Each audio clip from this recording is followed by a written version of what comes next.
As Republicans stumble upon one another trying to figure out which scapegoat they're going to use to deflect from the issue of guns in America, the topic of video games has come up. This happens time to time, and here is the insanely ignorant argument that we keep hearing from these lawmakers.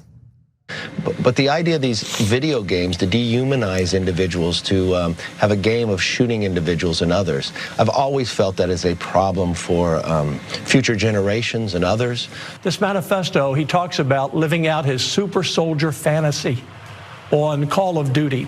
And I say, how long are we going to let, for example, and ignore at the federal level particularly, where they can do something about the video game industry? We must stop the glorification of violence in our society. This includes the gruesome and grisly video games that are now commonplace.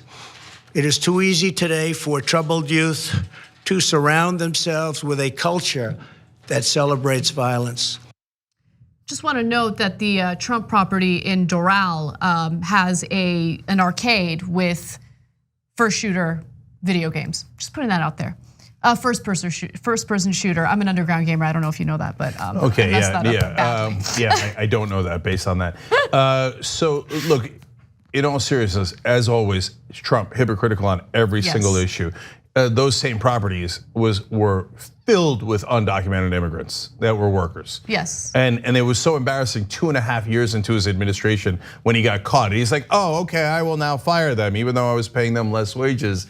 And now I have to pay American workers more wages. God damn it, right? Hypocrite through and through on every single issue. So let's get back to video games and whether or not they contribute to mass shootings or whether they're the catalyst for mass shootings in America.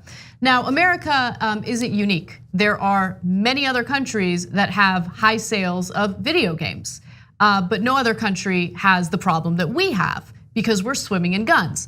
Now, let's say we were to give the right wing the benefit of the doubt, and it turns out that what they're saying is true. I'm gonna show you what a chart would look like if video games were even correlated to mass shootings in America.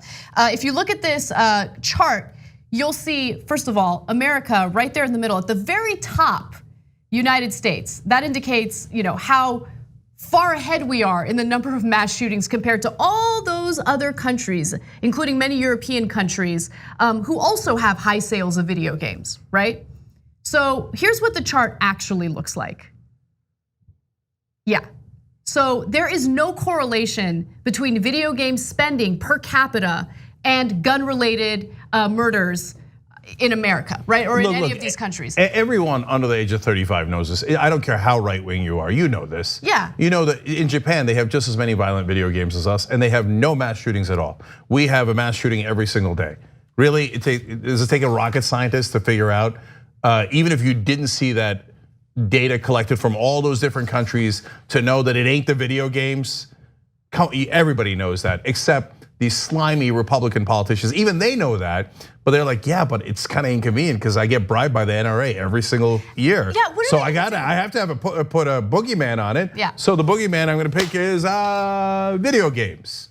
Really, I'm serious, MAGA guys, right-wing guys. If you're watching this video, are any of you stupid enough to think that it's the video games? No one. I don't think even you guys are that stupid. I know, but look, more importantly, okay, so let's say Republicans say, okay, it's the video games, and then they somehow regulate video games or they ban violent video games. Where does it end? What else are they gonna ban? Are they gonna ban TV shows? Are they gonna ban movies? Are they gonna ban anything that has any type of depiction of violence? Are they gonna ban Donald Trump? Are they gonna ban, I don't know, the Pentagon?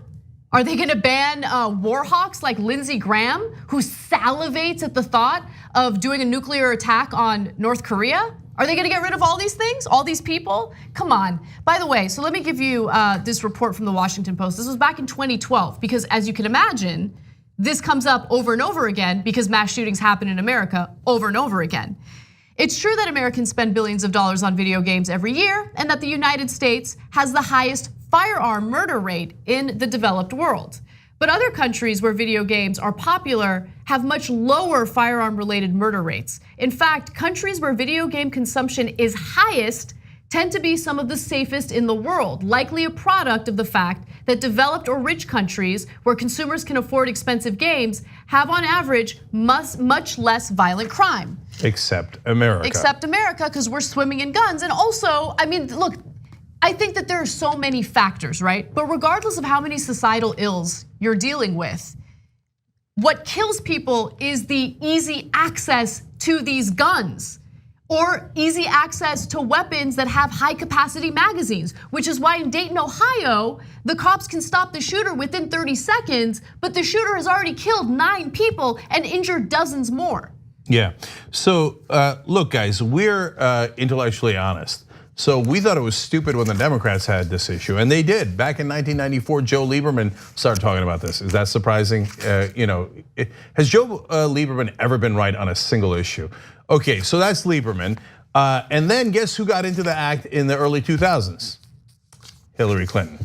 And she talked about how video games are violent and leading to violence, totally wrong. And then the last Democratic politician to do a big push against video games was Joe Biden. Okay, we're not making this stuff up. It is history. Those are the 3 leading Democrats that were against video games. And we don't agree with the Republicans. We agree more with, we're progressives.